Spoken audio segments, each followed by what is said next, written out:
Good morning students. तो आज हम पढ़ेंगे क्लास 6 बुक है बाल राम कथा, पाठ पहला, अवधीपुर में राम। आइए शुरू करते हैं।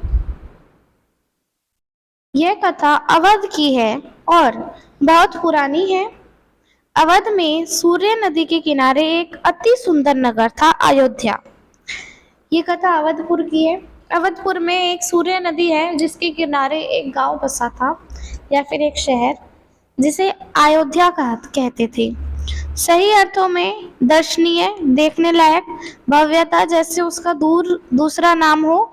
अयोध्या में केवल राजमहल भव्य नहीं था, उसकी एक एक इमारत आलीशान थी। क्या बोला गया है?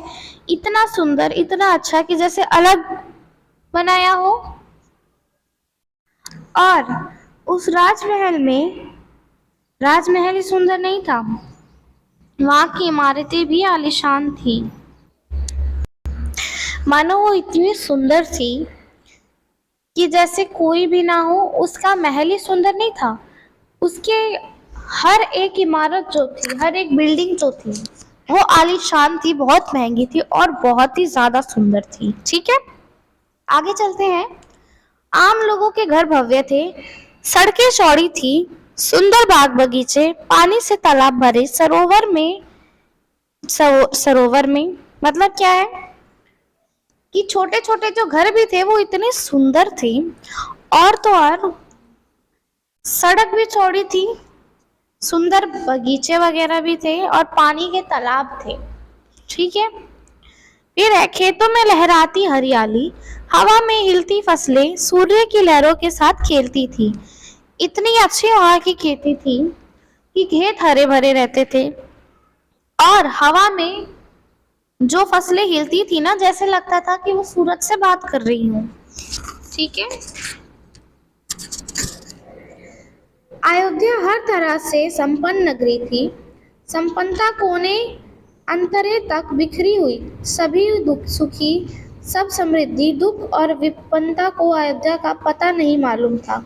उन्होंने कहा है कि इतनी सुंदर थी कि जैसे लगता था यहाँ पर कोई दुख वगैरह आया ही नहीं है कभी। या उन्हें नगर का सीमा में प्रवेश की अनुमति नहीं दी गई है। पूरा नगर विलक्षण था, अद्भुत और मनोरम था। क्या बोला गया? ऐसे लगता था जैसे यहाँ विपदा और दुख को एंट्री ही नहीं मिलती, वहां पर जाने ही नहीं दिया जाता। और इतनी सुंदर नगरी थी, सबसे अलग थी। ठीक है, उसे ऐसा होना ही था। वह कौशल राज्य की राजधानी थी, राजा दशरथ वहीं रहते थे। बोला गया है उन्हें ऐसे ही होना था। कौशल यानी वो बहुत एक कौशल, बहुत ही अच्छे राज्य की राजधानी थी, जहां पर राजा थे, राजा दशरथ।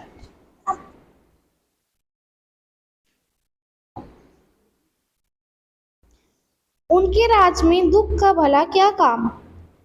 राजा दशरथ कुशल अयोध्या और न्याय प्रिय शासक थे। महाराज अज के पुत्र महाराज राजू के वंशज रघुकुल के उत्तराधिकारी थे। जो राजा दशरथ थे वो बहुत ही अच्छे योद्धा थे, न्याय करने वाले थे और महाराजा अज के पुत्र थे वो, और उन्हें रघु वंश के भी नाम से जाना जाता था। महाराज रघु के वंशज कहते थे उन्हें। रघुकुल के उत्तराधिकारी थे। रघुकुल की रीति नीति का प्रभाव हर जगह दिखाई देता था।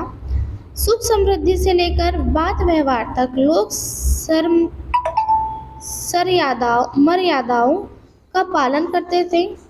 किसी भी तरह का दुख हो, सुख हो, व्यवहार हो, जैसा भी हो, सब अपनी मर्यादा में रहते थे, अपने आपे से खोते नहीं थे। सदाचारी थे, पवित्रता और शांति हर जगह थी, नगर में भी, लोगों के मन में भी। सब अच्छे थे, हर जगह पवित्रता शांति थी, चाहे वो लोग हो या फिर उनका मन हो। ठीक है, राजा दशरथ यशस्वी थे, उन्हें किसी चीज की कमी नहीं थी। राज सुख था, कमी होने का प्रश्न ही नहीं था।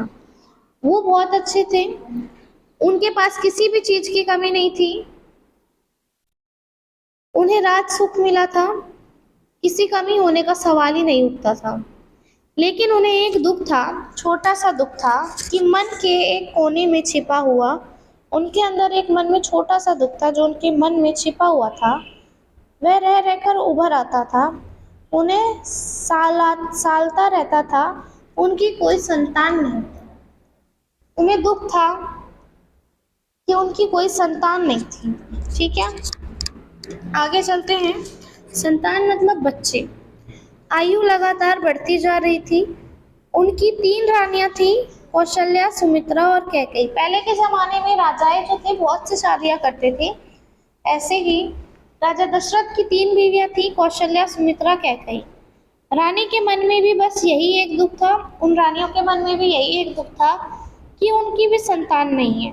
जीवन सूना सूना लगता था उनका। राजा दशरथ से रानियां रानियों की बातचीत प्राय इसी विषय पर आकर रुक जाती थी। जब भी वो अपने रानियों से बात करते थे तो उनकी जो भी बात थी संतान पर आके, बच्चों पर आकर रुक जाती थी। राजा दशरथ को बहुत बड़ी चिंता थी ये कि उनकी कोई संतान नहीं है। ठीक है, आगे चलते हैं। आगे लिखा है, बहुत सोच विचार महाराजा दशरथ ने इस संबंध में इन सब इन सोच बहुत सोच विचार कर कर राजा ने इस संबंध में विशिष्ट मुनि से चर्चा की। वहां पर एक जाने माने मुनि थे, विशिष्ट मुनि, उनसे चर्चा की। उन्होंने पूरी बात विस्तार से बताई। रघुकुल के अगले उत्तराधिकारी के बारे में अपनी चिंता बताई। उन्होंने बोला कि मेरे बाद जो मेरा राजपाट संभालेगा, जो मेरा पुत्र होगा, मुझे चिंता हो रही है कि मेरी तो कोई संतान नहीं है। उन्होंने उस मुनि से बताया। मुनि विशिष्ट राजा दशरथ की चिंता समझते थे। उन्होंने दशरथ को यज्ञ करने की सलाह दी। उन्होंने कहा कि आप एक यज्ञ करिए पुत्रेष्टि के लिए। महर्षि ने कहा, आप पुत्रेष्टि यज्ञ करें, महाराजा आपकी इच्छा अवश्य पूरी होगी। उन्होंने कहा, आप पुत्रेष्टि यज्ञ करो महाराज, आपकी जो भी इच्छा है, जो भी आप चाहते हो, जरूर पूरी होगी। ठीक है, आगे चलते हैं। यज्ञ महान तपस्वी ऋषि शीघ्र की देखरेख में हुआ। पूरा नगर उसकी तैयारी में लगा हुआ था। यज्ञशाला सूर्य नदी के किनारे बनाई गई। जो यज्ञशाला जहाँ पर यज्ञ करना था वो वो सरयू नदी के वहां बनाई गई। यज्ञ में अनेक राजाओं को निमंत्रित किया गया। तमाम ऋषि मुनि पधारे, मतलब बहुत सारे ऋषि जो थे वहां पधारे। शंख ध्वनि और मंत्रोच्चार के बीच एक एक कर सबने आहुति डाली। मंत्र पढ़े, शंख बची और धीरे धीरे कर कर एक एक कर कर सबने उसमें आहुति डाली। अंतिम आहुति राजा दशरथ की थी। यज्ञ पूरा हुआ। अग्नि के देवता ने महाराजा दशरथ को आशीर्वाद दिया। कुछ समय बाद दशरथ की इच्छा अनुसार तीनों रानियां पुत्रवती हुई। उनके यज्ञ करने से जो भगवान ने उन्हें वर दिया, उस वर से जो भी उनकी तीनों बीवियां थी उन्होंने बच्चों को जन्म दिया, बेटों को। महारानी कौशल्या ने राम को जन्म दिया। चैत्र माह की नवमी के दिन जो कौशल्या थी, उनकी सबसे पहली बीवी थी, उन्होंने राम जी को जन्म दिया, वो भी नवमी के दिन। रानी सुमित्रा के 2 पुत्र हुए, लक्ष्मण और शत्रुघ्न। रानी कैकेयी के पुत्र का नाम भरत रखा गया। राजमहल में खुशी छा गई। नगर में बधाइयां बजने लगी, मंगल गीत गाए गए, हर और खुशी हुई। ये सारी बात सुनकर कि उनका अगला उत्तराधिकारी का जन्म हो गया है, गांव वाले ने, जो भी वहाँ के लोग थे उस राज्य के, उन सब ने बहुत खुशियां मनाई। गाने बाजे बजने लगे, मिठाइयाँ बंटने लगी। उत्सव जैसा दृश्य हो गया, जैसे मानो जैसे कोई त्योहार हो। राजा दशरथ प्रसन्न हुए। राजा दशरथ बहुत खुश थे। उनकी मनोकामना पूरी हुई। प्रजा प्रसन्न थी कि दशरथ की चिंता दूर हुई। नगर में बड़ा समारोह आयोजित किया गया। धूमधाम से आयोजन में दूर दूर तक लोग आए। राजा दशरथ ने सबको सम्मान दिया, उन्हें कपड़े, अनाज और धन देकर विदा किया। जब उत्सव मनाया गया तो अलग अलग देश के, अलग अलग राज्य के राजा आए, उनको सम्मान दिया गया, उन्हें कपड़े, अनाज और धन से विदा किया गया। ठीक है, चारों राजकुमार धीरे धीरे बड़े हुए। वे बहुत सुंदर थे। सुदर्शन साथ खेलने निकलते तो लोग उन्हें देखते रह जाते। चारों जो राजाएं थे, उनके जो चारों पुत्र थे राजकुमार, वो धीरे धीरे बढ़ते थे और वो बहुत सुंदर लगते थे। अगर वो साथ में कहीं खेलने निकल जाए तो लोग देखते ही रह जाते थे, उनसे नजर ही नहीं हटा पाते थे। आंखें उनसे हटती ही नहीं थी। चारों भाइयों में आपस में बहुत प्रेम था। वे अपने बड़े भाई राम की आज्ञा मानते थे। खेल कूद में लक्ष्मण प्राय राम के साथ रहते। भरत और शत्रुघ्न एक ही अलग जोड़ी थी। चारों भाई जो थे, उनमें से जो सबसे बड़े राम जी थे, तीनों भाई उनकी बात मानते थे। और जब भी वो खेलते तो राम और लक्ष्मण एक साथ रहते और भरत शत्रुघ्न एक साथ रहते। उनकी अलग अलग जोड़ी थी। और बड़े होने पर राजकुमार को शिक्षा दीक्षा के लिए भेजा गया। थोड़े से बड़े होने पर वो उन्हें शिक्षा वगैरह, पढ़ाई वगैरह पढ़ने के लिए उन्हें अलग कहीं भेजा गया। ठीक है। उन्हें कुशल और अपनी विद्या में दक्ष गुरुजनों से ज्ञान अर्जित किया। उन्होंने दक्ष गुरुजनों से अपना जो ज्ञान था, अपनी जो पढ़ाई थी वो प्राप्त की। ठीक है। शास्त्रों का अध्ययन किया, शास्त्रों के बारे में पढ़ा, शास्त्र विद्या भी सीखी, शास्त्र विद्या भी उन्होंने सीखी। चारों राजकुमार कुशार्क बुद्धि थे, मतलब बहुत अच्छी बुद्धि थी, तेज थे पढ़ने में। जल्द ही सब विद्या में परंपरागत हो गए। राम इसमें सर्वोपरि थे। शालीनता और न्यायप्रियता, राजा दशरथ को राम सबसे अधिक प्रिय थी। जो राजा दशरथ थे, उन्हें राम सबसे ज्यादा प्रिय लगते थे, प्यारे लगते थे।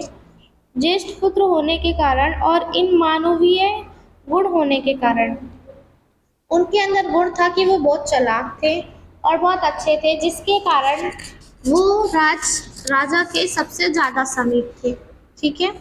आगे चले। राजकुमार कुछ और बड़े हुए, विवाह योग्य नगर में इसकी चर्चा होने लगी। महाराजा दशरथ भी ऐसा ही चाहते थे। अपनी संतानों के लिए सुयोग वधुएं परिजनों में चर्चा पहले से ही हो रही थी। बाद में पुरोहितों को भी इसमें शामिल कर लिया गया। राजकुमार जैसे जैसे बड़े होने लगे, उनकी विवाह की चिंता होने लगी। लोग विवाह पे चर्चा करते थे, तो राजा दशरथ को भी लगा वैसे ही होना चाहिए, तो उन्होंने उनके लिए अच्छी अच्छी वधुएं, मतलब उनके लिए लड़कियां ढूंढना स्टार्ट कर दिया। ठीक है। और अपने बड़े बुजुर्गों से चर्चा की कि वो भी इसमें शामिल हो। पुरोहित को भी शामिल करा गया इसमें। अयोध्या का राजमहल एक दिन ऐसी ही चर्चा चल रही थी, ग्रहण मंत्रणा। तभी एक द्वारपाल घबराया हुआ अंदर आया। उसने सूचना दी कि महर्षि विश्वामित्र पधारे हैं। ऐसे ही भागते भागते जब अयोध्या में राजभवन में, जहाँ पर मसलन चल रहा था, वहां पर वहां पर एक जो वहां पर काम करता है वो आया, द्वारपाल। घबराते हुए उसने बोला कि वहां पर महर्षि विश्वामित्र पधारे हैं। महाराजा दशरथ तत्कालीन अपना आसन छोड़कर खड़े हो गए, द्वार की ओर बढ़े। महर्षि के आगवानी करने उन्हें लेकर दरबार में आए। विश्वामित्र को ऊंचा आसन दिया गया। उनकी खबर सुनते ही कि इतने महान ऋषि उनके यहाँ पधारे हैं, तो वो अपना स्थान छोड़कर उनके सम्मान के लिए, उनके स्वागत के लिए द्वार पर गए और उन्हें अपने से ऊंचा स्थान बैठने के लिए दिया। विश्वामित्र कभी स्वयं राजा थे, बहुत बड़े और बलशाली थे। विश्वामित्र भी कभी राजा हुआ करते थे, बहुत ही बल था उनके अंदर और बहुत ही अच्छे थे। बाद में अपना राजपाट छोड़कर उन्होंने संन्यास ग्रहण कर लिया, जंगल चले गए। वहीं उन्होंने अपना आश्रम बनाया। उसे उन्होंने सिद्धाश्रम नाम दिया। जो विश्वामित्र थे, उन्होंने अपना राजपाट छोड़कर संन्यास लेने का सोचा था, तो उन्होंने संन्यास लिया। जंगल में अपना जीवन काट रहे थे और उन्होंने एक आश्रम खोला था, सिद्धाश्रम। महर्षि के स्वागत सत्कार के बाद दशरथ ने कहा, महर्षि आज्ञा दे, मैं आपकी क्या सेवा कर सकता हूँ। आप अपने मन की बात कहिए, आपकी आज्ञा का पूरी तरह से पालन होगा। जो महाराजा दशरथ थे, जब उनका सत्कार स्वागत हो गया तो उन्होंने पूछा कि मैं आपकी क्या सेवा कर सकता हूँ, आप मुझे बताइए। जो आप चाहते हैं वो अवश्य पूर्ण होगा, यानी अवश्य पूरा होगा। आगे चले। राजन, मैं जो मांगने जा रहा हूँ उसे देना आपके लिए कठिन होगा। उन्होंने कहा जो मैं मांगने जा रहा हूँ उसे देना आपके लिए बहुत मुश्किल होगा। आप आज्ञा दीजिए महर्षि, मैं उसे पूरा करने के लिए तब तत्पर हूँ, बिल्कुल भी नहीं हिचकूंगा। फिर राजा दशरथ ने कहा कि आप बोलिए तो सही, मैं आपकी जो भी मांगे उसे पूरा करूंगा, बिल्कुल भी हिचकिचाऊंगा नहीं।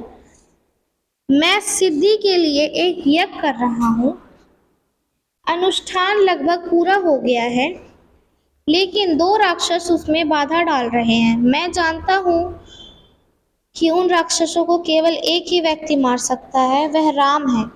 आप अपने ज्येष्ठ पुत्र को मुझे दे दो ताकि यज्ञ पूरा हो। विश्वामित्र ने कहा, उन्होंने कहा मैं एक यज्ञ कर रहा हूँ जिसमें पूरा होने तक, जब तक वो पूरा होता है तब तक जो राक्षस है आके उसमें विघ्न डाल देते हैं। तो मैं चाहता हूँ कि ये जो मेरा यज्ञ है वो पूरा हो जाए और ये जो राक्षस हैं वो उसे भंग ना कर पाए, और इसे भंग होने से सिर्फ और सिर्फ आपका ज्येष्ठ पुत्र, सबसे बड़ा पुत्र राम ही बचा सकता है। कृपया करके मुझे राम को दे दो।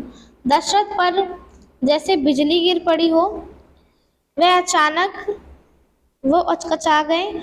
उन्हें उम्मीद ही नहीं थी कि मुनिवर उनसे राम को मांग लेंगे, उनके ज्येष्ठ पुत्र को, उनके सबसे प्रिय। दशरथ तो चिंता में पड़ गए।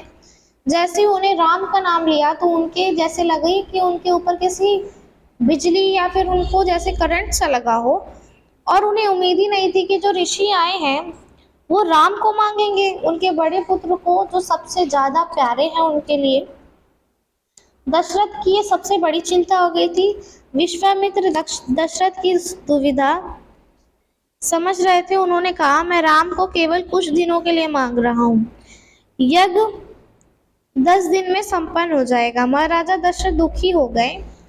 फिर उन्होंने दशरथ को चिंता में देखकर कहा कि मैं जो राजकुमार राम है उन्हें सिर्फ 10 दिन के लिए मांग रहा हूँ, 10 दिन में मेरा यज्ञ पूरा हो जाएगा, आप दुखी ना हो। महाराज दशरथ दुखी हो गए, पुत्र वियोग की आशंका में कांप उठे।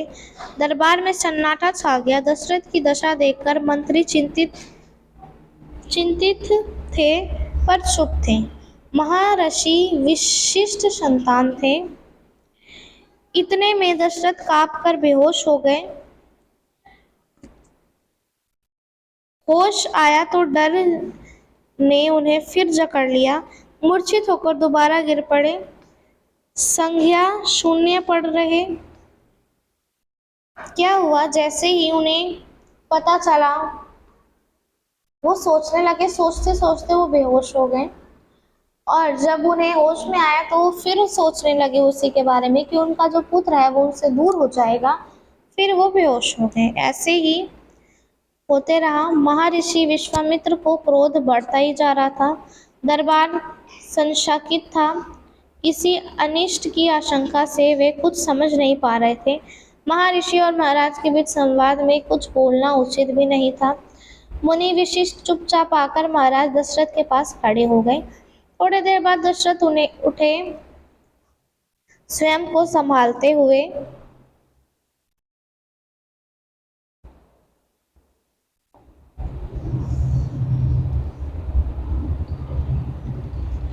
और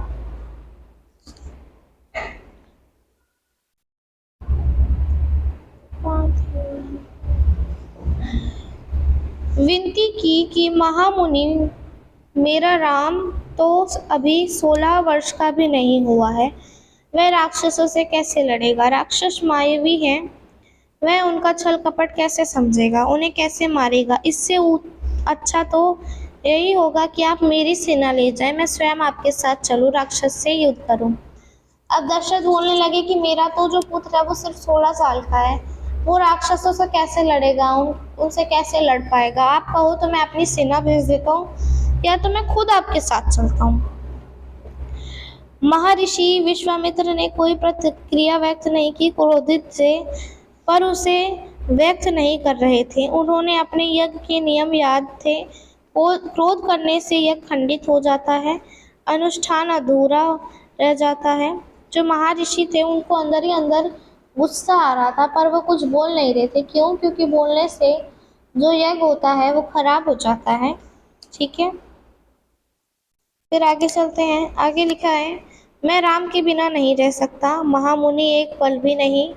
आप राम को छोड़कर जो चाहे मांग लो, उसे मत ले जाइए। मैं राम को नहीं दूंगा, बिल्कुल नहीं। वह मेरी बुढ़ापे की संतान है, मैं उससे बहुत प्रेम करता हूँ। उन्होंने कहा, मैं राम को नहीं दे सकता, मैं राम के बिना नहीं रह पाऊंगा। आप राम को छोड़कर जो चाहे मुझसे मांग लो, मैं दे दूंगा, लेकिन वो मेरे बुढ़ापे के टाइम का पुत्र है, जो मेरे सबसे प्यारा है, मैं उससे बहुत प्रेम करता हूँ, मैं उसे नहीं दे पाऊंगा। ठीक है, आगे चलते हैं। आगे लिखा है, महर्षि का क्रोध भभक उठा। दरबार मंत्रीगण और ऋषि मुनि सकते में आ गए। आप रघुकुल की रीति तोड़ रहे हैं राजन, वचन देकर पीछे हट रहे हैं। यह बर्ताव कुशल के विनाश का सूचक है। आप जानते हैं कि मैं स्वयं दुष्ट राक्षसों का संहार कर सकता था, लेकिन मैंने संन्यास ले लिया है। अगर आप राम को नहीं देंगे तो मैं यहाँ से खाली हाथ लौट जाऊंगा। उन्हें गुस्सा आया। उन्हें गुस्से में देखकर मंत्री वगैरह एकदम चुप थे। उन्होंने कहा कि आप रघुकुल के रीति को तोड़ रहे हैं और आप अपने वचन से हट रहे हैं, जो आपने मुझे वचन दिया था। और आपका ऐसा कहनामा आपकी विनाश का जरिया बन जाएगा। ठीक है, उन्होंने कहा कि मैं खुद भी लड़ सकता था राक्षसों से, लेकिन मैंने संन्यास ले लिया है। इसीलिए अगर आप मुझे राम को नहीं देंगे तो मैं यहाँ से खाली हाथ लौट जाऊंगा। बात बिगड़ती देखकर मुनि विशिष्ट आगे आए। महाराज दशरथ को समझाया कि राम की शक्ति के बारे में, प्रतिज्ञा तोड़ने के संबंध में, महर्षि विश्वामित्र के साथ रहने पर राजकुमार राम को होने वाला लाभ के बारे में। उन्होंने बताया कि आपके राम के अंदर कितनी शक्ति है। अगर आपका राम मेरे साथ रहेगा तो उसके क्या लाभ होंगे वो बताएं। राजन, आपको अपना वचन पूरा करना चाहिए। रघुकुल की रीति यही है। प्राण देकर भी आपके पूर्वजों ने वचन निभाया है। आप राम की चिंता ना करें, महर्षि के होते उनका कोई कुछ नहीं बिगाड़ सकता। उन्होंने कहा, राजा, आपने जो वादा किया है उसे पूरा कीजिए। जो रघुकुल की रीत है, जो भी परंपरा है, वो यही है। आपके जो पूर्वज हैं, जो आपसे पुराने लोग थे, उन्होंने अपने जान देकर भी इसका पालन किया है। तो आप राम को मुझे दे दें, उसकी चिंता ना करें। मेरे होते हुए उन्हें कोई कुछ नहीं करेगा। महाराजा दशरथ की चिंता कुछ कम हुई, पर मन अभी भी खिन्न था। पुत्र विछोह का दुख सभी तर्कों पर भारी पड़ रहा था। उनकी चिंता थोड़ी कम हुई, पर अभी भी पुत्र से दूर होने की चिंता उन्हें खाई जा रही थी। गुरु वशिष्ठ ने कहा, महाराज, महर्षि विश्वामित्र सिद्ध पुरुष हैं, तपसी हैं, अनेक गुप्त विद्याओं के जानकार हैं। वे कुछ सोचकर ही आए हैं। उन्होंने कहा, जो भी वहाँ के गुरु थे, कि जो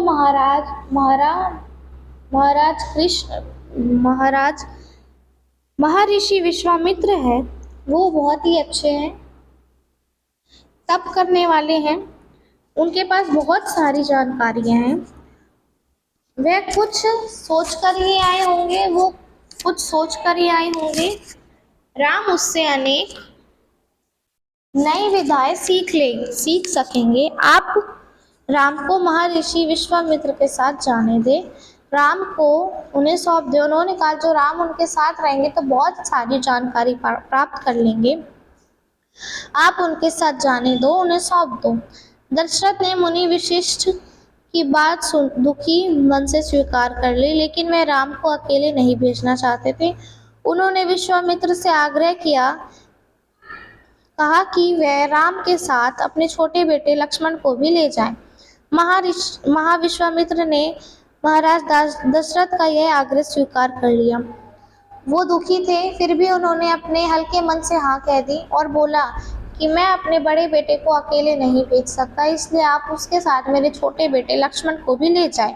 और ऐसी बात सुनकर जो महर्षि थे, उन्होंने हाँ कर दी। राम और लक्ष्मण को तत्काल दरबार में बुलाया गया। महाराजा दशरथ ने उन्हें अपने निर्णय की सूचना दी। दोनों भाइयों ने उसे सहर्ष स्वीकार कर लिया, सिर झुकाकर आदर सहित। राम और लक्ष्मण को राज दरबार में बुलाया गया। उन्हें बताया गया कि वो इन ऋषियों के साथ जा रहे हैं। उन दोनों भाइयों ने आज्ञा सर झुकाकर स्वीकार करी। आगे चलते हैं, आगे लिखा है, इसकी सूचना माता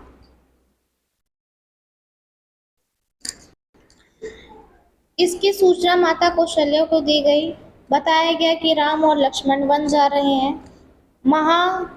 ऋषि विश्वामित्र के साथ नितांत गंभीर माहौल में स्वसित वचन के साथ वचन हुआ, शंख ध्वनि हुई, नगाड़े बजे। महाराज दशरथ ने भावुक होकर दोनों पुत्रों को मस्तक चूमकर उन्हें महर्षि को सौंप दिया। ये सूचना उनकी माताओं को दी गई और फिर शंख बजे, बाजे नगाड़े बजने लगे और उन्हें विदा किया गया। ठीक है, आगे है, दोनों राजकुमार बिना विलंब किए महर्षि के साथ चल पड़े। बिना देर किए वो महर्षि के साथ चले गए। बीहड़ और भयानक जंगलों की ओर, बहुत ही खतरनाक और दिखने में बहुत डरावना, उस जंगल की तरफ चले गए। विश्वामित्र आगे आगे चल रहे थे, राम उनके पीछे थे, लक्ष्मण राम से 2 कदम पीछे थे, अपना धनुष संभाले हुए, पीठ पर तोड़ेन बाण, कमर में तलवार लटकाए हुए।